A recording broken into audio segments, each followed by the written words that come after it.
নমস্কার বন্ধুরা। ভারতের এক সিদ্ধান্তে ইউএস আর্মস লবির রীতিমতো মাথায় হাত পড়ে গেছে। যেই নাসামস-2 এয়ার ডিফেন্স সিস্টেমকে শুধু আমেরিকা নিজেদেরই না বরং গোটা বিশ্বের বেস্ট এয়ার ডিফেন্স সিস্টেম বলে, যা দিয়ে আমেরিকার রাজধানী ওয়াশিংটন ডিসি আর প্রেসিডেন্টের বাসভবন হোয়াইট হাউসকেও প্রোটেক্ট করা হয়, সেই সিস্টেমকেই এবার রিজেক্ট করে দিয়েছে ভারত। বরং তার বদলে দিল্লিকে এখন সুরক্ষা দেবে 100% ভারতীয় ইন্টিগ্রেটেড এয়ার ডিফেন্স শিল্ড। এটি এমন একটি প্রতিরক্ষা সিস্টেম যা ন্যাসামসের থেকে অনেক অনেক সস্তা তো অবশ্যই, তবে বিশেষজ্ঞদের মতে এটি ভারতের ভূ রাজনৈতিক সমীকরণ অনুযায়ী দেখলে ন্যাসামসের চেয়ে শক্তিশালীও হতে চলেছে।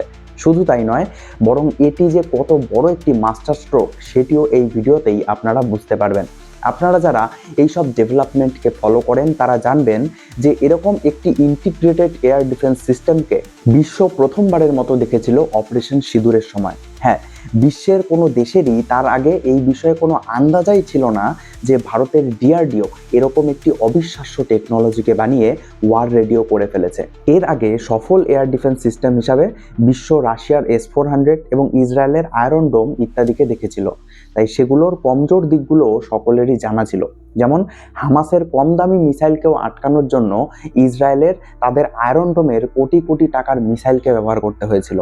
অর্থাৎ মিসাইলকে তারা আটকাতে পারলেও ইসরায়েলের অনেক বেশি আর্থিক ক্ষতি হয়ে গিয়েছিল। তাই অপারেশন সিঁদুরের সময় পাকিস্তান যে হারবে সে তো পাকিস্তানেরও খুব ভালোভাবে জানা ছিল, কিন্তু তারা ভেবেছিল যে তারাও এখন হামাসের স্টাইলেই হাজারে হাজারে সস্তার টার্কিশ ড্রোন এবং চীনা মিসাইলকে দিয়ে ভারতের ওপর হামলা চালাবে, এবং তাদের মেইন টার্গেট ছিল ভারতকে আর্থিকভাবে ক্ষতিগ্রস্ত করা। এছাড়া সেগুলোর মধ্যে এক দুটো যদি ভারতের মাটিতে পড়ে যায় তাহলে তো হলোই। তারা এমনটা ভেবেছিল কারণ সেই সময় পাকিস্তান, আমেরিকান সহ বিশ্বের সমস্ত দেশই এমন মনে করত যে ভারতের কাছে রাশিয়ার S-400 এবং made in India Akash missile defence সিস্টেমের মতোই ব্যয়বহুল এয়ার ডিফেন্স সিস্টেম ছাড়া আর কিছু নেই, যেগুলোর এক একটি মিসাইলের দাম অনেক বেশি। কিন্তু সকলকে চমকে দিয়ে পাকিস্তানের একটি মিসাইল অথবা সস্তা তুরস্কের ড্রোনের একটিও ভারতের মাটিকে জ্যান্ত ছুঁতে পারেনি। এমনকি পাকিস্তান যেমনটা ভেবেছিল যে তাদের 20,000-এর ড্রোনকে ধ্বংস করতে ভারত 20 লক্ষের মিসাইল ছুড়বে, তেমনও কিছুই হয়নি। কারণ ছিল আমাদের ডিআরডিওর দ্বারা তৈরি ইন্টিগ্রেটেড এয়ার ডিফেন্স সিস্টেম, যেখানে এআই এর মাধ্যমে আমাদের সিস্টেম আগেই রিয়েল টাইমে ঠিক করে ফেলে যে কোন টার্গেটকে কে ধ্বংস করবে। যদি কোনো ক্রুজ মিসাইল অথবা ব্যালিস্টিক মিসাইল হয় তাহলে তো আকাশ মিসাইল সিস্টেম অথবা S-400-এর মতো সিস্টেমকে ইউজ করা হয়, কিন্তু যদি কোনো ড্রোন বা কম গতির কোনো ক্ষেপণাস্ত্র আসে তাহলে তখন অন্যান্য প্রতিরক্ষা ব্যবস্থাকে ইউজ করা হয়। তাই অপারেশন সিঁদুরের সফল পরীক্ষণের পর এখন আমাদের দেশের রাজধানীকেও রক্ষা করতে চলেছে ডিআরডিওর এমনই একটি নতুন integrated air defence weapon system, সংক্ষেপে IADWS।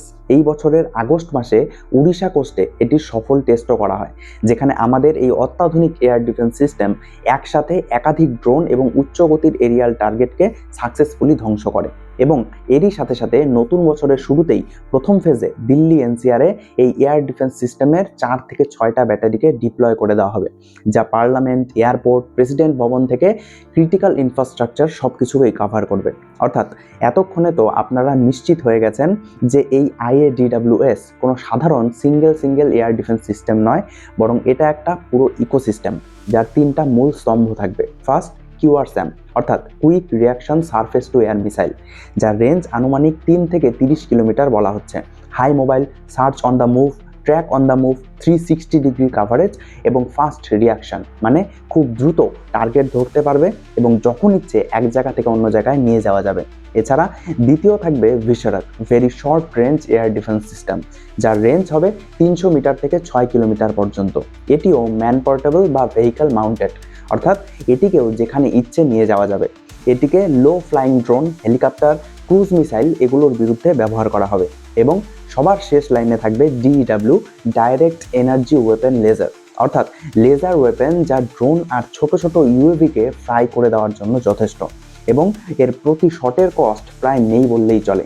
এবং এই সব কিছুকে একসাথে মিলে কন্ট্রোল করবে একটা central AI enabled command and control system, যেটা প্রতিটা রাডার, সেন্সর, ব্যাটারি, মিসাইল, গান, লেজার সব কিছুকে একসাথে রিয়েল টাইমে কন্ট্রোল করবে এবং সমস্ত ডেটা ফিউজ করবে যে কোথা থেকে কতগুলো অবজেক্ট আসছে, কোনটা ডিকয়, কোনটা রিয়াল থ্রেট, কোন টার্গেটকে কোন লেয়ার দিয়ে ধ্বংস করা সবচেয়ে কস্ট এফেক্টিভ হবে, সব কিছুই। অর্থাৎ বুঝতেই পারছেন যে কেন বিশেষজ্ঞরা এখন বলছেন যে এটা শুধু NASAM 2 এর অল্টারনেটিভই না, বরং ভারতের দিক থেকে ভাবলে আরও উন্নত। 2026-এর মাঝামাঝি সময়ে এই সিস্টেমকে ফুললি অপারেশনাল করে দেওয়া হবে এবং এরপর একে একে অন্যান্য বর্ডার সংলগ্ন গুরুত্বপূর্ণ শহর যেমন মুম্বাই, বেঙ্গালুরু, চণ্ডীগড়, জয়পুর, গৌহাটি, ইটানগর ইত্যাদি বিভিন্ন জায়গাতে এটিকে ডিপ্লয় করা হবে। তবে এর মানে এটা নয় যে আমেরিকান NASAM 2 কোনো খারাপ প্রতিরক্ষা ব্যবস্থা, যেটার উপর ভরসা করে আমেরিকার মতো বিশ্বশক্তি তাদের রাজধানী ওয়াশিংটন ডিসি আর হোয়াইট হাউসকে প্রোটেক্ট করার জন্য রেখেছে, সেটাও নিশ্চয়ই একটি দুর্দান্ত টেকনোলজি। এটিও 360 ডিগ্রি কাভারেজ দেয়, অনেকগুলো টার্গেটকে একসাথে ট্র্যাক এবং ধ্বংস করতে সক্ষম।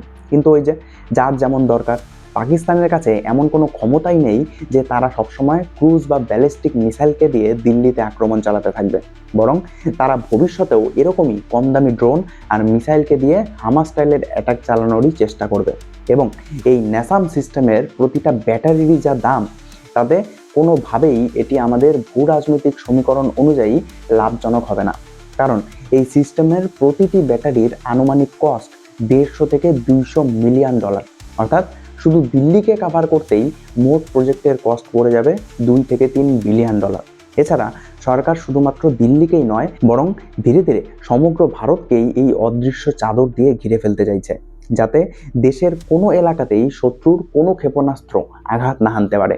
এবং এই সবের জন্য আমাদের দরকার একটি কস্ট এফেক্টিভ সিস্টেমের, এবং DRDOর এই নতুন সিস্টেম নাসামের অর্ধেক টাকায় আমাদেরকে একই প্রতিরক্ষা দিতে পারবে বলেই মনে করা হচ্ছে।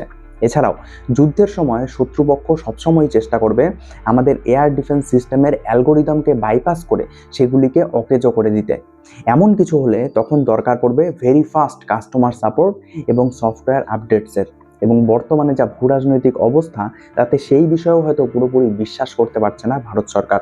সেই দিক থেকেও আমাদের নিজেদের এয়ার ডিফেন্স সিস্টেমে এই চিন্তা থাকবে না। এছাড়াও এর আরও একটি দিক আছে, যখনই ডিফেন্স আইটেমসের এক্সপোর্টের হিসেব বের হয়, তখন সবসময় আমরা এটাই বলি যে made in India defence items এখনও ভারতীয় সেনাই সবচেয়ে বেশি কিনছে, বিদেশে এখনও তেমন রপ্তানি বৃদ্ধি হচ্ছে না আমাদের। এটি বলাতে কোনো ভুল নেই। তবে আমাদের এটাও মাথায় রাখতে হবে যে কিছু বছর আগে অবধি ভারতীয় সেনাও মেড ইন ইন্ডিয়া ডিফেন্স আইটেমসকে কিনতো না। তাই এটাকে আমাদের একটা উইক পয়েন্ট হিসাবে না দেখে, বরং আমাদের এটাকে একটি দুর্দান্ত মার্কেটিং ট্যাকটিক হিসাবে দেখা উচিত।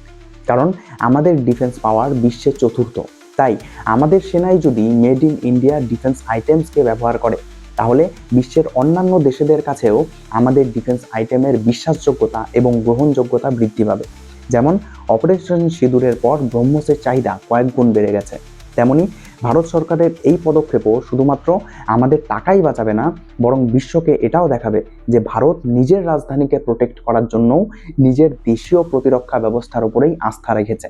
তবে আপনাদের কাছে একটাই রিকোয়েস্ট, একটি লাইক এবং সাবস্ক্রাইব অবশ্যই করবেন, কারণ এটি আপনাদের জন্য সামান্য মনে হলেও এটি সত্যি আমাকে আপনাদের জন্য আরও নতুন নতুন বিশ্লেষণাত্মক ভিডিও নিয়ে আসতে অনুপ্রেরণা যোগায়। দেখা হচ্ছে পরের ভিডিওতে। ধন্যবাদ।